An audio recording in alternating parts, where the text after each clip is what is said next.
Hi, it's Jasmine. You know, that girl who did you-know-what way before the internet ever existed.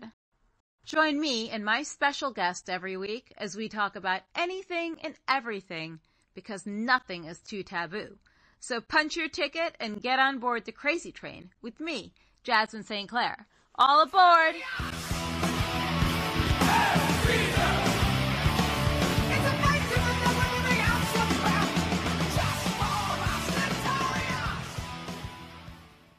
Welcome to a new episode of Krazy Train with me, Jasmine St. Clair. If you are enjoying the podcast, hop over to my official YouTube page and subscribe. I also have memberships starting up very soon where you could actually join in live chats, watch live streams and so forth. So it's Krazy Train Podcast on YouTube. And if you like listening to this during your drive time to and from work or at the gym, make sure to rate and review on Apple, iTunes, Spotify, or wherever you listen to podcasts. So this week's guest, I decided to add another XPW Wrestling sponsored band, the Dwarves. They're pretty old school. They're huge GG Allin fans. So of course, it's perfect to be an XPW sponsored band. I had a really good long talk with Blag, and he's also he's a writer as well. Super talented, very creative. I'm excited to watch this interview because I had a lot of fun doing it. And most importantly, I'm excited to catch them on tour this summer. So make sure to, check them out as well on the dwarves.com. In the meantime, enjoy the interview. So from the Midwest to San Francisco, is that where you started? Yeah, of the Dwarves? Yeah, I mean, we started the Dwarves in Illinois there, and then we decided to move to California. I wanted to go to LA, but Saltpeter, who was my buddy who played bass, he wanted to go to school. And so he said, well, let's go to San Francisco. I said, sure, it's close enough to LA. We can do that. And it turned out good, I think, because, when you go to LA, they kind of get sick of you there quick, but if you can kind of hit and run, I've been hit and running it for 30 some odd years now, right? Or the Dwarves are actually getting pretty close to 40 now. We moved to San Francisco in 86 and we became the Dwarves in 85. So yeah, that's right. I guess we're 38 years in, but still really one of the best looking bands. I think so. I think you're definitely one of the most, how can I put it? A more controversial type of band. I mean, in this day and age, we have all this cancel culture and shit. So in the wrestling show last week, this guy, he got a thing in his foreskin and his dick, his dick was bleeding. And a lot of people are freaking out. Now, Museum of Death in Hollywood, they have a whole GG Allin section, right? And now you're linked in with XPW Wrestling, which is a very bloody company. What's the craziest self-mutilation you guys have had on stage? What's the craziest act you've done? When I was younger, I was more into self-mutilation. Now I'm just trying to stay alive, and not get hurt is kind of thing, But with the Dwarves, shit would just always jump off. I think it was a combination of very provocative lyrics that sort of called for sex and violence, and also this kind of image that looked like that's what we were all about. But then at the same time, man, we were never a metal band. We were always a punk band, meaning we didn't have some big crew behind us to fight our fucking battles, and we didn't have some big record deal to pay our bills, and we didn't have a big bus to jack off in. I mean, we were just punk rock. We fucking showed up. So when we were getting shit, it was what do we do now?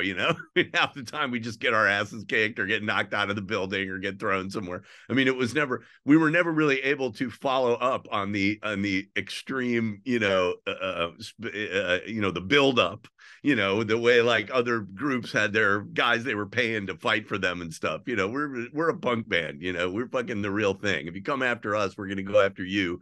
But, it's all pretty disorganized and pretty ridiculous. And, all kinds of shit has happened. I mean, I got stabbed on stage in I think it was maybe London, Ontario, Canada, a long time ago. This guy was kind of holding the beer and giving me the finger, one of those, sit there and drink your beer and give me the finger. And after a while, I got sick of it. So I just he's out with my mic, and next thing you know, this guy's got a shattered bottle in his hand, and he's screaming in pain. So then he rushes up and rakes it. And I mean, it just barely missed my jugular vein. So it was very shit like that, or just club owners trying not to pay us and holding the gun on me. That happened in Rochester. It happened it was like just crazy shit like that, and just like general fights that would break out when to us, we were just trying to have fun and kind of be wild and have something crazy happen. Like we weren't like, let's go and start a fight, like that was never sort of what the Dwarves were like. So people were always kind of surprised when they actually met us or hung out with us. And it was very much just like, we're like art guys, music guys, we're not like, but I was always really amused by that image and that whole thing. And then, once you're in it, you can't like pussy out of it. You got to do it, so we would wind up in all these crazy situations, Yeah, I mean, that's punk rock, as they say. Yeah, I mean, that was how I was Fascinating. raised in it, like you didn't bring your mommy to the show and it wasn't a bunch of fucking friendly ass bullshit, it was very it was very you had to bring your testes with you. Yeah, I hope they didn't get cut off or any. Yeah, I used to go to CBGB as a kid to the matinee shows. So I grew up around like mosh pits, slam dancing. I actually fell when I was crowd surfing at it was a Testament and Overkill. But they caught you back then. I don't think they Right. even crowd surf these days, Yeah, I mean, a Do lot of they? places have insurance problems with Oh it. And then there God. was a whole vibe for a while that was like, hey, you're making people in here nervous. Put your shirt on, don't jump into things. I mean, I have mixed feelings about it because I want everybody to go to the show and I don't want women to feel like they can't go. And I don't want some asshole just walking around bullying everybody in the pit. But at the same time, it's like, I didn't come here to make rules, it's like, I just want people to have fun and do what they're doing. And, it's funny you mentioned CBGBs. Yeah. We played there in 1988 and got banned. They had tables there and I came out, I was all on acid. And within about 3 songs, I mean, it might've been 4 or 5 minutes in, I just jumped head first into this table. Couple freaked out, drinks went everywhere. I was laughing, and they just cut the power and said, fuck you. We were supposed to play there again like 30 years later before they closed, but they're like, oh, wait, we got your name on the fuck you list. You can't play here. So it was kind Oh, of, they actually had a list like that? yeah, they had a list and they kept it forever. And I was like, really? You guys are going to remember 30 years ago? Like there's no statute of limitations in rock, So when they closed, I was kind of happy. I was like, well, fuck you guys then. That's I great. Yeah, I you know what? survived and you didn't, so yeah, I love the Ramones too, but fuck you, you banned me. It's like it's that too, but then they sold out. Like I see this hipster wearing like a CBGB shirt. I'm like, name one fucking band that played there. Or like better yet, when you see them with like an Iron Maiden shirt, name one album, name the very first singer of Iron Right. Maiden, name the second, name the third, and like then name every member change, like lineup change there's been, and they can't do it. Or maybe it's just like some of us pay too much attention. Yeah, I mean, it's also, you got to be careful because like I've gotten a lot older. When I was younger, I was more about that shit. But now that I'm older, it's like, well, I don't want to come off like your dad telling you what you need to know. It's like, hey, fuck you. Okay, if you don't get it, then you don't get it. That's fine. You're just not cool. So like whatever. Yeah. So how That's did the it. band actually form? Like, how did you find yourselves to form a band? We started in high school. I played my first show at CBGB's. I played my first show at the Cubby Bear Lounge in Chicago, Excuse me, what is 1983. it called? The Cubby Bear Lounge. Is It's that a still gay there. bar? No, it was Okay, you like know a what? Cubs sports bar. They called it the Cubby Bear because it was right next to Wrigley Field. And but in the 80s, they started doing shows there before people really knew what was up. It's still there to this day. I haven't played there in a long time, but yeah. So my first show, I was 16 in a over 21 club playing, so we've been doing it a long time. We were called Suburban Nightmare back then. We were just a bunch of suburban kids and we were like, fuck it. And, again, as soon as we went downtown, all the downtown Chicago guys were trying to get in fights with us or they didn't like, we had like 60s gear on and that wasn't cool because it was punk rock. And then like we had hot girlfriends and they didn't like that because they had a bunch of fucking ugly babes with fucked up hair or whatever, So like everything was like, it was always a battle, always a fight with the Dwarves. And at a certain point we realized like, well, even though we like 60s garage bands and rockabilly and all that stuff, like we are a punk band because all we ever do is get in trouble and get in fights and all this shit. So okay, we'll just be this, and so we kind of started more musical, and then we kind of devolved and became more thrash and straightforward. And then as the years went on, we sort of became musical again. I fell in with a really good producer, a guy named Eric Valentine.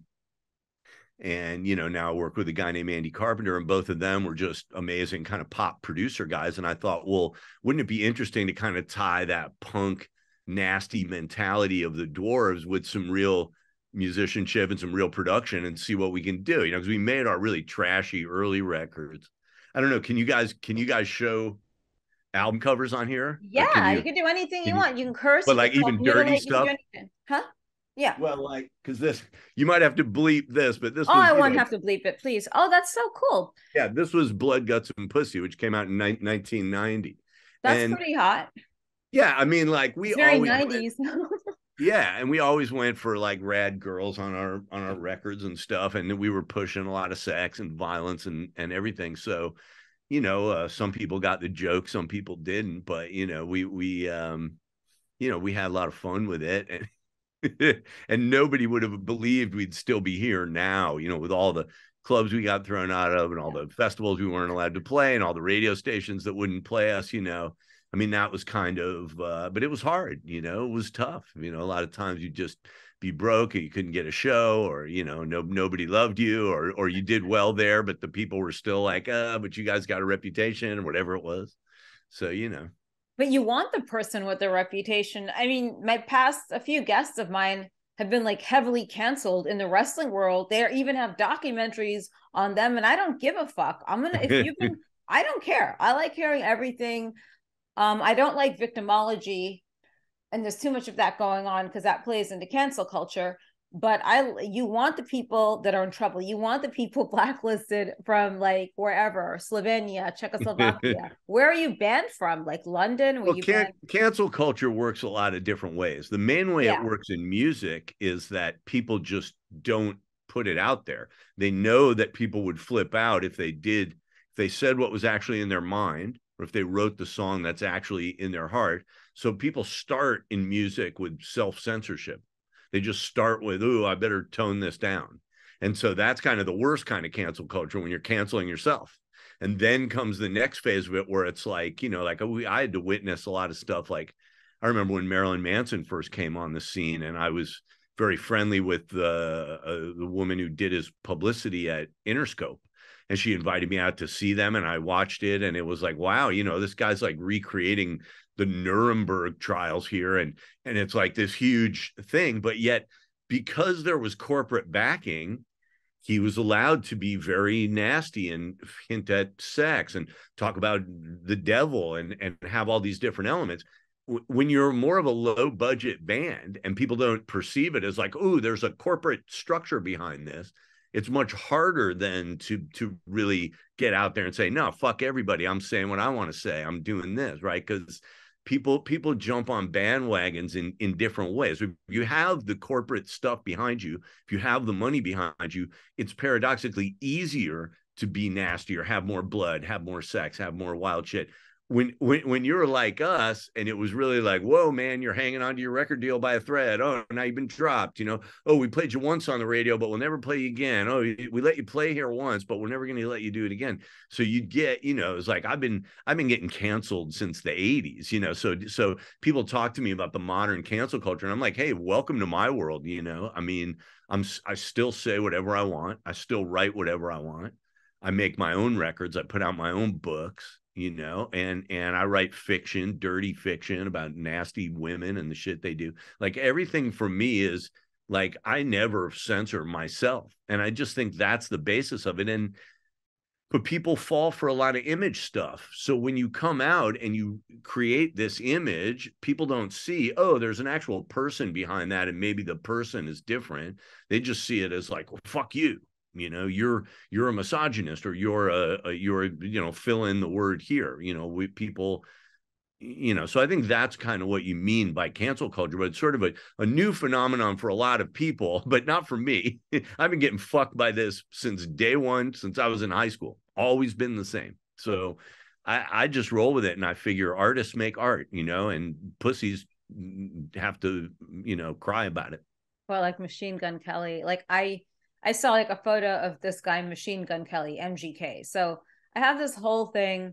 So you have people like Suge Knight that created this whole gangster rap fantasy for these white suburban kids, that think it's so glamorous and everything. Like really fucking crackish assholes like him, like MGK, who's like a shaved bird. Then you have like Suge Knight, who's living the reality of these things, like health issues, violence, jail, murders, and they don't Right. get it. So it just seeing that like just irks me. This is why I like when you have bands that have been around for a long time, such as yourselves, like out there doing the actual thing, which brings me to the Go-Go's, which is very weird. So they lived in a punk rock building in like the 80s, 90s era. Oh, And sure. They were buddies with the Germs and all those bands. yeah, I love them. They were so like that's one of my favorite bands to this day because they're like Yeah. a combination of everything. So yeah, it's just weird how you have these cute little high school girls, some of them were in high school, in this building with like these filthy punk rockers, which is amazing. Now getting back to the self-mutilation, because obviously I'm intrigued by it. Have you ever what did Speaking you of say? self-mutilation, here Is that comes a my cat or a cat. dog? This is my buddy Rollo. Hi, Rollo. Look at Rollo. Hi. He's a pretty cute guy. I know a black one, but he sleeps all the time. If I'm not playing with him. Your So boyfriend you're talking about? no, my cat. No, not black. No. Yeah. But self-mutilation. So that's something like you had Alice Cooper doing all kinds of weird shows. I don't think he did mutilation. Was it maybe the Sex Pistols, or like what gave you guys even the idea to do stuff like that? Well, I mean, GG Allin was a big influence Yeah. on us. We got his cassette "Hated in the Nation," and I just thought he had a bunch of great, very catchy songs. So I kind of heard it that way. Then, of course, you look into the guy more, and it's like, whoa, this guy really like, will take X-Lax and shit all over himself during a show, or he'll cut himself with knives and shit. So by the time I sort of got hip to him, he was locked up in prison in Michigan. So the band was touring through there, and we stopped to see him. This must have been like 87 or 88, maybe, yeah, 88. I can't remember the exact year. But, we went to visit him in jail, and he was, had his head shaved in patches so people would think he had AIDS. I mean, it was like the real deal. He was had been responsible for a lot of really strange things. And there he was in a maximum security prison. But very early on, I knew that was not me. I mean, it's fun to trifle with that stuff and look around in it, but I don't want to sit in a cell, and I don't want to, be in a battle with anybody. And I felt like I was probably a little better at making music or writing songs, and maybe I'd try and move forward that way. But at the same time, I really admired that he was real deal punk rock. And, he was similar to us in the sense of, not really getting along with labels or agents or lawyers or managers or people that were supposed to look out for you.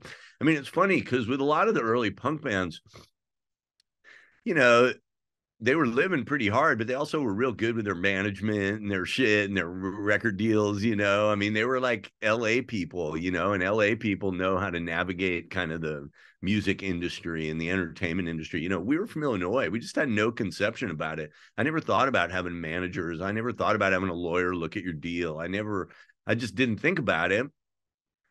And, I really separated that from the sort of smart part of me. The smart part of me liked to read books and think about interesting things and talk about art and whatever. But then the dumb part of me played rock and roll, and I just wasn't interested in anything else.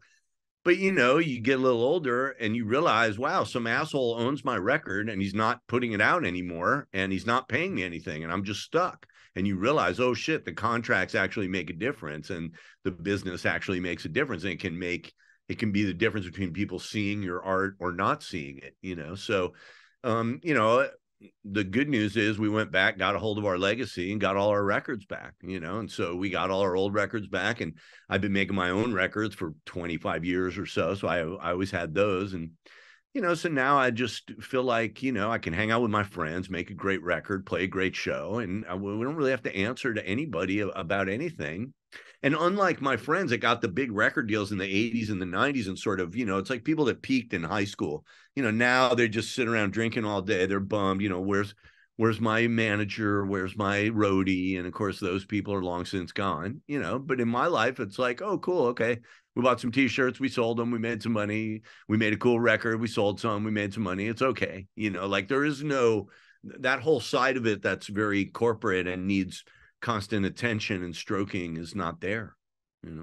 Yeah, it's gone after a while. They check out. It's funny. It's like the cool kids in high school, and like now when you look at them, they're not even like cute or anything. It's Right. weird. Like this girl who was really not, she was very pretty in high school, but she was a totally horrible person. Then like I get this friend request. I'm like, who the hell is this slop? Like, do I know you? Then I realized, oh, okay, that's really sad. But yeah. And I have to say this too, because you said that you did metal, and of course, the genres are very amorphous. There's musical stuff I love in metal, and then stuff in punk rock I always hated, But at the end of the day, in broad strokes, the difference between punk bands and metal bands was that metal bands always acted like a bunch of English guys trying to get their crew to do everything, trying to, arrange it in the contract so the opening band has to be 20 dB quieter, comparing dick sizes through their fucking gear and their bus and all their bullshit. And that's why it's just, if you're in a metal band, just fucking slit your wrists and go fuck yourself.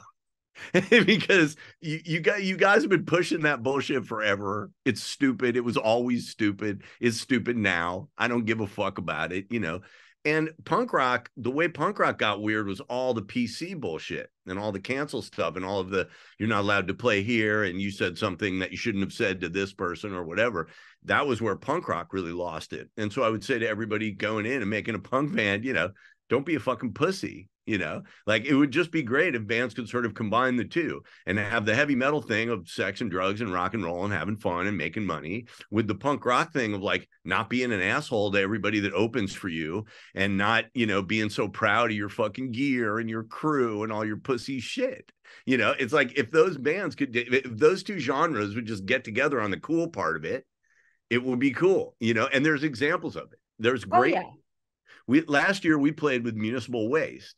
Just like Oh, a really? metal band without all the bullshit in it. They're just fun and cool, and they don't need all the crap. And we play with Pig Destroyer, my favorite grind band, and they're the same kind of thing. It's like there is no metal bullshit with those guys, and they just fucking are doing something, and it's cool, and they understand how the Dwarves tie into that. Well, I know it's the like, Municipal Waste guys. I know them. They were on my show before. oh yeah, I mean, it's Yeah, just like that's like the great metal, like the group and thrash very metal, cool. extreme metal, like the Suffocations, the Exodus, not the really glammy like 80s stuff. I went to this tour. It was Power to the People. It was Poison, Cinderella, and Dokken in a fucking stadium. My God, half the people had like balding mullets there. Then on top of that, the thing isn't even like a quarter full. It's like this is not 1987 or 88. It's 2000 whatever, 90, it's 2000, 2001. It was Yeah, I had the really long hair. It disturbing. was good. It was Did good you for have a getting mullet? laid back then, but it was like once it turned gray, I thought I looked like a Vietnam vet, So I just shaved it into my Count Chocula hairdo. But did That you was have a mullet? mullet. No, never went Okay. mullet. That's like so dead as child abuse when you see a kid with a mullet. Sometimes it really is. Um, Now, yeah, I mean, obviously you've done well for yourself with this, like you've stuck with it, but you write as well. So who are some of your favorite authors? Like is Hunter S. Thompson on that list? Yeah, I like Thompson a lot. I thought he kind of innovated a whole thing with Fear and Loathing in Las Vegas and Fear and Loathing on the Campaign Trail. It was really a different way of writing politics and a different way of writing sports and sort of a different holistic way of thinking about these subjects. So yeah, I mean, I'm absolutely a fan of his, and all kinds of people. I mean, I like novels. Here's the book I just wrote. It's called Highland Falls. But my books are very dirty. This was the old one, Nina. I like the cover on that, Nina. Yeah, they're both really cool books. This one, the cover was done by an Italian artist named Zoe Lachey, who I think did a really great job. Yeah. And this one was Niagara from Detroit, who's really quite good too. And that's the thing. Like I just I try and keep my hand in the creative stuff and not get too caught up in the rest of it because it's so silly. But sometimes you can't help it. You just get pulled in, by circumstances. Now, what got you into writing dirty novels? Would you grow up with Penthouse or something like that? Because I mean, I never read an issue of it, but I heard that there are I all these found dirty the letters. Penthouse stories more titillating than the pictures. I'm just that kind of person. Like, I'm not a very visual person, so I like stories. And most guys from bands, when they go to write their book, it's like the history of their band, and they tell you when they were on dope, and they tell you when they got to meet Tom Petty, and they tell you whatever their fucking story. And then I my rock and roll life has been a lot different than that, and I was just basically looking to smoke a little herb, get some pussy. I wasn't like, I don't have one of those stories that's like we slammed dope with Motley Crue and fell down the stairs, and then we went out in Madison Square Garden. Like that. I just don't have any of that. So I just thought, well, I'm going to write about what interests me. Which is like the cute girls I knew in high school in Illinois that were really mean and weird. And I was like, oh, okay, I'll write about that. Like it. And again, like, you pay the penalty for that. Like most people who are fans of the band want to just read about the band, like, well, no, this is different, so it's always, I mean, someday I hope to kind of write the history of it in some way, but I want it to be interesting and fun. I don't want it to be that standard fucking narrative, like, I think Motley Crue really wrote a great book. I thought their book, The Dirt, was really a brilliant book. And there was one section in particular that was great, because they have all the decadence. Like, we played at Madison Square Garden, we shot dope, we fell down the stairs. They have all that, and you get those stories, which are really fun. But then they also kind of talk about the randomness of the music industry in a way that, again, almost no heavy metal bands are ever honest about. Their take on it is, we're so good, and that's why we have all this money, and we win, And when you read Motley Crue, they're like, no, it's basically like a big machine, and the machine doesn't give a shit about you, and the machine keeps getting, you're on a sort of cog, and it goes around, and then the cog gets smaller and smaller. So the first cog is just everybody that plays on the Sunset Strip, and then the second cog is like everybody that managed to make a record, and then the third cog is like everybody that actually made it for a tour, and then it goes round and round, and then they describe finding themselves on the same cog with like Annie Lennox and Madonna and all the people who'd sold millions of copies, and they were just like always understood that it was random, that they were there through random chance. Doesn't mean their band wasn't good, but there's a lot of good bands. And the people who get big and make a lot of money is generally some combination of nepotism and luck. So it's just kind of like, okay, like the fact that Motley Crue was able to admit that, instead of being like, we're just so brilliant, that's why we're here, it was like, good, they so certain rock books I find really interesting, and I'll read them. But I think for the most part, they're kind of self-serving. People write it because they just want to settle their old scores and tell a couple lies that then they can say are truth. And, I mean, it's just all that kind of shit. I was like, well, I'd just rather write about sex. I'd rather write about getting fucked up and having fun, and I can let people wonder about what actually happened. Yeah, then they could live vicariously through you, because I'm sure you wouldn't hear these stories in like modern day from any band, for that matter. Right. At least not these pop bands, because seriously, I question some of this shit. So did you travel Europe? You played Europe, right? Oh yeah, we've been to Europe probably. Where'd you like the most? Dozen times. Fun, yeah. Which was one of your favorite places to play? Oh, we're always kind of a big city band. I mean, I love, London, Paris, and, usually it's the big towns, that love us. We're not so huge that, sometimes with bands, when they're really, really big and they've kind of seeped through, the smaller places give them a really great show because people are so grateful that they went there. But with us, it would be like, it'd be a Tuesday and we're in some youth center in Germany and it's like, no one likes you, and it's like, oh, fuck, So for us, it was like being there on a weekend and being in New York, being in LA, being in, Paris, being in London, being in, the big towns and the big city, Berlin and Cologne were better for us than, bumfuck Germany, wherever. I mean, I've been to enough festivals in Germany, like metal festivals. Oh my God. But the truck stops were really clean. Like you could take a shower there. You could have a really good Wiener Schnitzel. It was And so, they have the I was German toilet happy. ladies that Huh? actually mind. Remember those German toilet ladies that actually Yeah, mind yeah, the yeah. bathroom, and you have to give them a tip and everything, and they're real Yeah. stern and It yeah, was yeah, amazing. But that's how German like truck stops were. yeah. They're probably better now than like the last time I was in one. Then, well, what did you want to be when you were a kid? Is this what you always wanted to do? Like be a musician or be creative? I think the earliest thing that I really wanted to do maybe was be a superhero. I got very into comics, Marvel comics, when I was maybe 7 or 8 years old, and I really remember thinking, "Oh, this is what I want to do." Then after a little while, it became a little more like sports. I liked sports a lot, especially like basketball and stuff. But then when I was around 12, I started smoking herb, and suddenly like sports didn't mean much, and I was pretty sure the comic wasn't going to come to life, and at that point I realized like, wow, music, I've always kind of been obsessed with it, and I would, even when I was very young, I would sort of pretend I was singing, the girls in my class and whatever it was, Crocodile Rock or whatever the song was, yummy yummy yummy, I got love in my tummy, whatever was on the radio when I was a real little kid, so from about high school on, I knew that it had to be music and I had to do that. And I wasn't very smart about making another plan. Everybody in my family, my brother's a philosophy professor, and my dad speaks 5 languages, and my, just on and on. It's just like kind of a bunch of smart people, and I was sort of the dumb one that didn't get his degree and didn't go on and didn't do it because I really felt strongly about wanting to just be creative and make cool shit, and in a way I kind of wish now that I can see the strategy of things, I sort of wish I might have played things differently. But I was a real hardhead as a kid, I was just always getting in trouble, and I just thought this is all I can do that was not going to drive me crazy. Well, you could probably get into an Ivy League nowadays. I mean, they take anyone.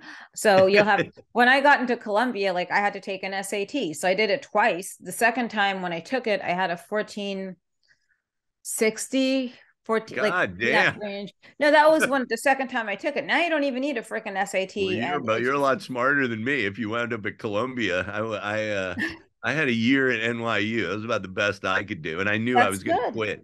I knew I That's was going to good. quit in the middle of it, and sure enough, I finished the year and I did good. I wasn't gonna waste it, but by the time the year was over, I'd worked it out to move to California and go in the band, and so yeah, it just kind of always had to be that way.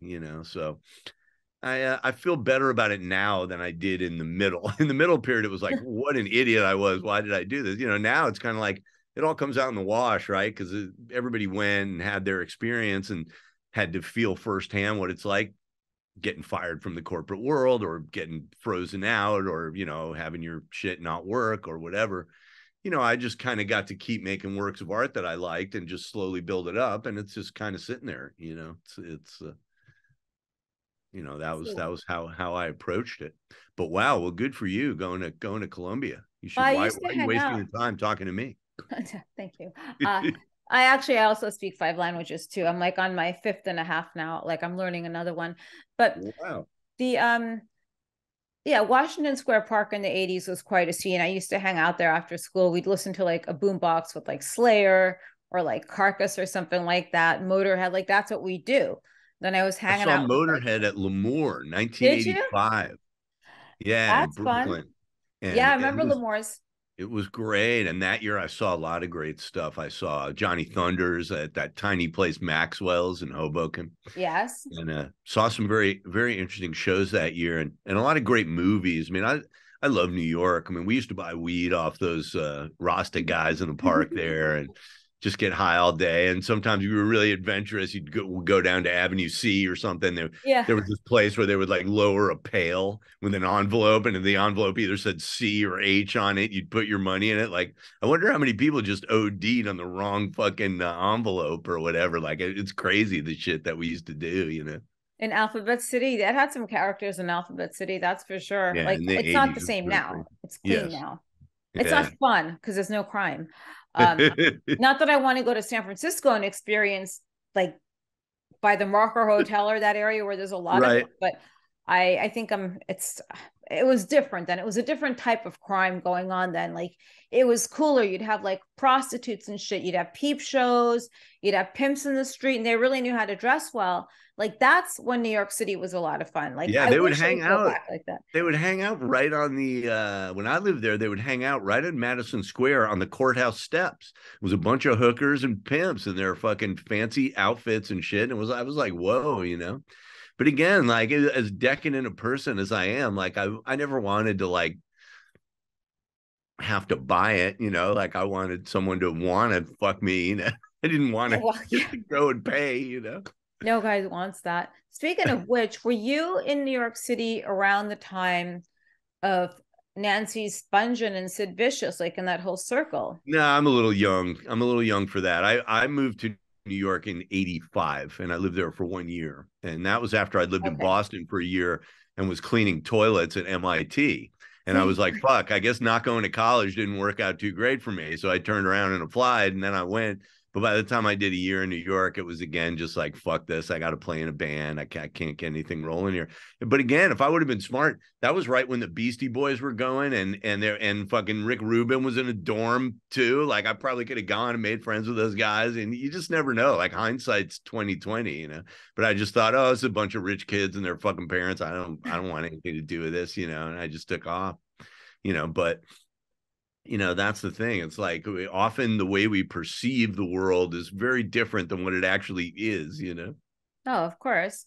Now, what do you have musically planned for the Dwarves? Do you have any tours coming up? And what could you tell us about your new music? And you could hold albums up, do whatever you want. Well, so even if they're naked people. So the first cool one was that we reissued all the old Dwarf shit. Oh. So like, I got it from these lame ass record labels. So this one was called Thank Heaven for Little Girls. Oh, she's cute. Another title that's not so popular anymore. I think it's fine. What's this that one? was called Sugar Fix. This is from 93. That one was 91. Can I see that one again, please? No, I want to see Sugar Fix. Sugar Fix. So this one was the takeoff. It's like a bunch of young girls at a party, but we have them putting pixie sticks into a spoon like they're going to shoot it up. Yeah. Because, you know, everybody was dropping like flies on dope back then. This one was kind of cool. It's called Come Clean. So it's got the girls with the, you know, the bubbles and stuff, you know, and it's all. Is that a guy in the corner? Yes. This is the little dwarf guy. He was always on the cover. He was on Blood Guts as well.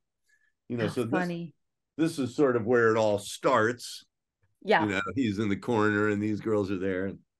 But anyway, so finally, during the pandemic, I said, you know what? I'm going to make my retro kind of lounge and rockabilly and country kind of thing. I'm going to make something totally different. So I made the Blag Dahlia solo record. Oh. And then I gave him a name, right? Ralph Champagne. So it's called Introducing Ralph Champagne. Oh, how cool. And so I'm very proud of this, you know, because it's a complete 180 from the Dwarves. I mean, there's still kind of nasty lyrics and stuff like that, but it's very kind of well produced, well played, kind of session people music. Like, nobody could believe that it was me. So that was cool. And then right at the tail end of the craziness of the pandemic, the Dwarves got back in the studio and we recorded enough for two 12-inch records. So we got a record coming out around Thanksgiving called the Dwarves Concept Album. Okay. And that was sort of, you know, because we had so many different songs and there were so many different styles that it was kind of like the White Album to me. So we called it the Concept Album. And then there's even going to be another 12-inch, like, you know, a year later or whatever, of stuff that didn't make it to the record, but is still really good. I mean, we had like a pile of like 26, 27 jams. So, you know, it's been a really creative period with making books, making records, and now with the Dwarves. So we'll just stay out on the road and try and move a bunch of records and keep shit rolling. And that's kind of the plan.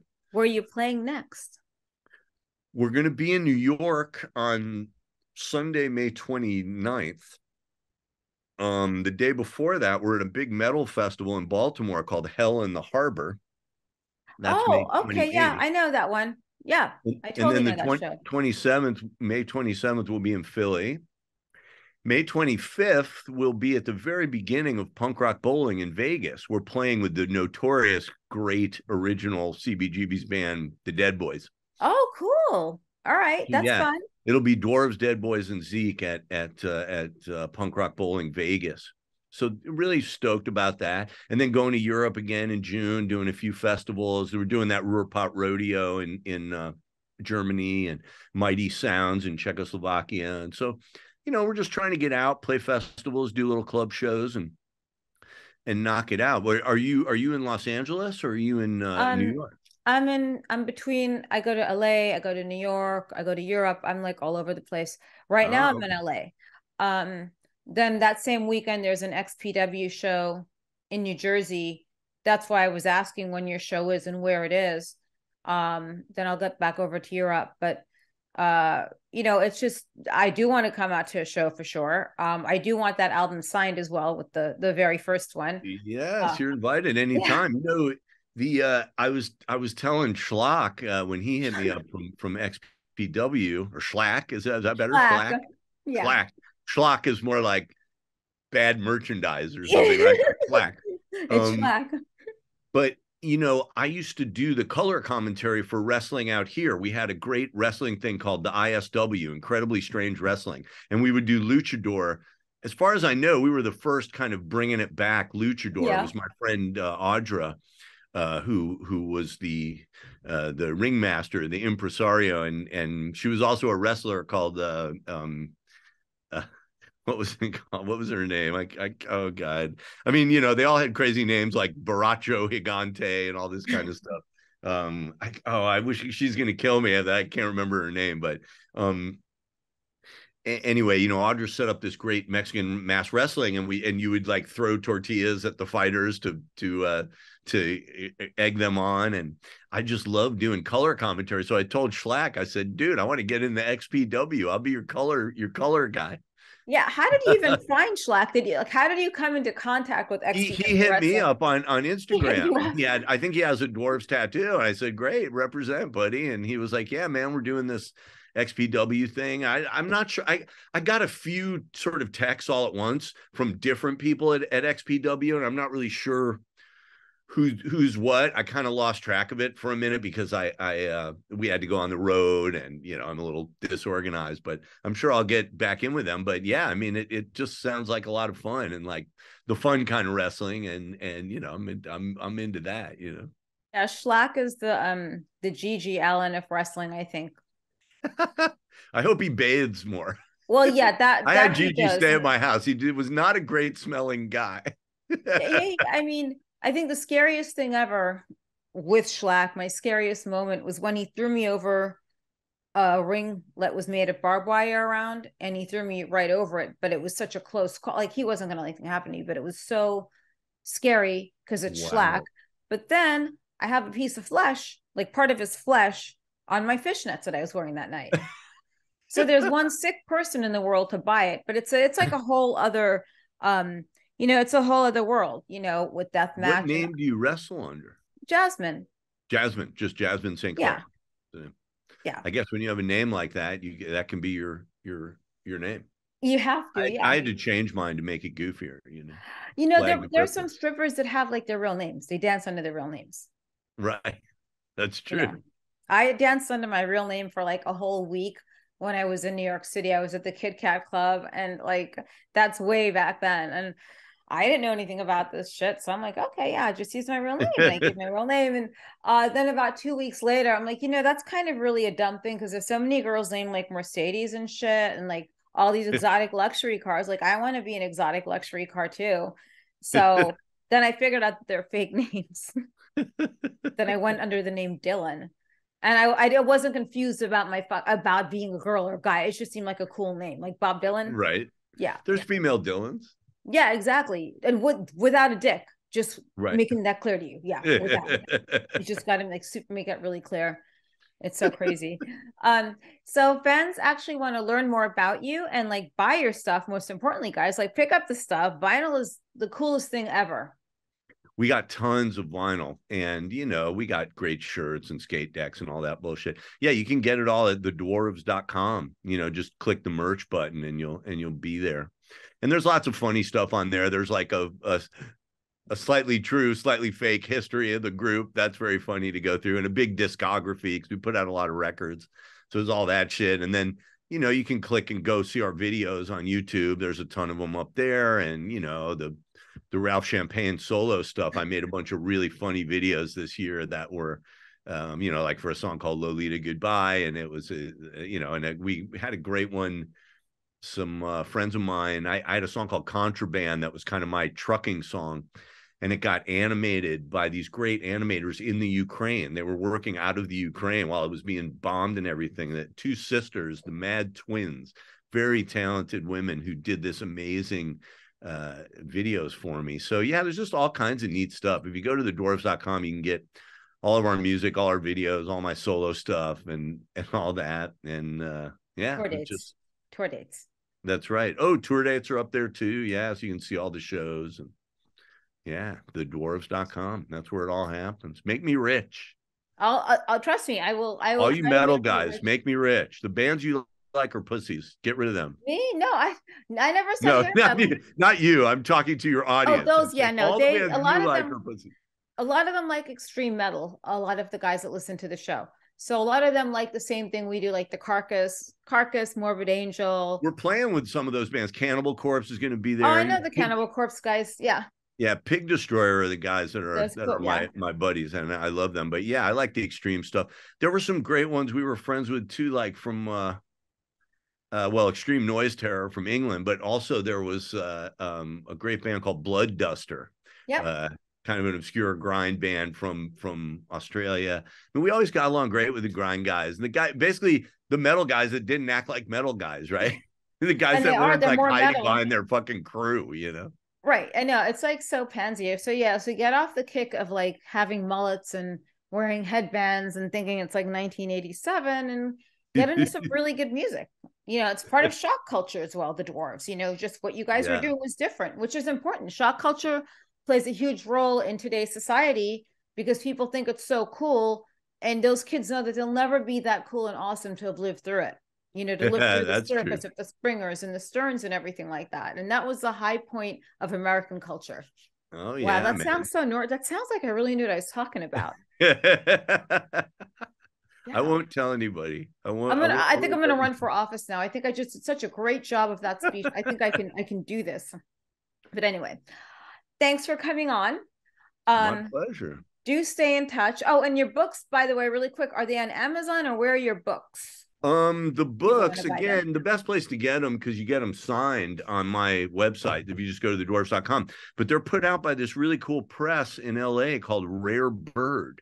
And I've been really happy with them. And when I'm out there in New York, we're going to do a little book event with my friend Eric Davidson. Now, he's the singer from New Bomb Turks, and he made a great book called We Never Learn about the kind of garage punk scene from the 80s and 90s. And so, yeah, we're going to go to Generation Records. I think it's Monday the 30th or 20th. I don't have a calendar right in front of me, but it's like we play in New York the last Sunday in May at Bowery Electric. And then the next day I'm doing this book thing with the New Bomb Turks guy at Generation Records. So we'll be around New York a little bit. So if New York peeps want to come out, we'd love to see you. That sounds like a good opportunity. And, books are super important. People have to read more books, like physically. And we have to go back to the days of where people had a physical book. You'd have readings with the author to actually, you have that connection. So many of these things are dying out to have this crap, when you hunch over and do this, which is not fun. It doesn't smell like a book. Not that you want to smell an old book, but yeah. No, exactly. And people think they're reading when they read 7 things your boyfriend does that drive you crazy. It's like, that's not reading, dude. Yeah, 7 things you do that drive me crazy. Go on your phone and do this when you have these kids outside at the fucking table, like at a restaurant. with all their phones taking photos and just doing this the whole time. It's like, stay Yeah. at home, go home and stay home. Give the table to people who actually appreciate each other, because you're so Yeah. busy posting your fucking photos. Number 3, that things that drive me crazy, loud assholes that go to a restaurant. Number 4, hipsters. Number 5, mullets that know nothing about mullet culture. Like, The seriously, mullet. or people that wear band shorts and have no idea. And number 7, people with fucking emotional problems. Like, get off your shit with your emotional pets. If you've got an emotional animal, if you have to have an emotional something, then you seriously like are not born to like be on this earth, like surviving it. Well, Wow. yeah, Then I everybody told has you I go crazy. I told you I everybody go has what torments them, but yeah, you don't necessarily have to communicate it to everyone else, with your dog, like, oh my God, I would do that if it's a cute cat and you got to have an emotional support thing just to keep your cute cat or your cute dog. That's different. Yes, you saw Like, my buddy Rollo. He's he's cute. emotional support. Where's Enzo? Yeah, Enzo the cat is sleeping. He's either sleeping or just rolling around, but he's the best looking cat in LA County. Well, it's great talking to you. I hope You I too. get in there at an XPW thing and Yeah. meet Schlack and you and the whole crew, and we'll have some fun. Absolutely. So, party on, Blag. You got it. Cheers.